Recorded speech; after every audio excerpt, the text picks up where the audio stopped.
চলে আসলাম নতুন একটি ভিডিও স্টোভেল কীভাবে সেলাই করে এবং স্টোভেলের অল্টার কীভাবে সারে দেখতে পাচ্ছেন আপনারা শুভকে আমাদের সেরা অপরটার যিনি নায়ক নামে খ্যাত এখন আমাদের অল্টার সেরে দেখাবে।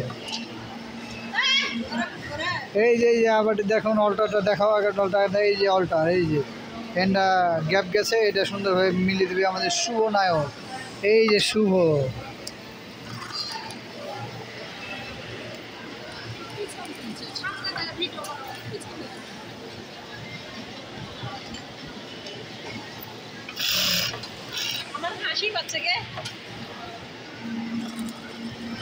হেসো না এটা কাজ। ওকে আপনারা দেখতে পাচ্ছেন অতি কয়েক সেকেন্ডের মধ্যে একদম কমপ্লিট করে ফেলেছে আপার সুন্দর শট ড্রাইভিং শট কোনো ক্লিয়ার সব ক্লিয়ার দেখো কিচ্ছু নাই বেলাক তো ব্ল্যাক এখানে আবার হোয়াইট ও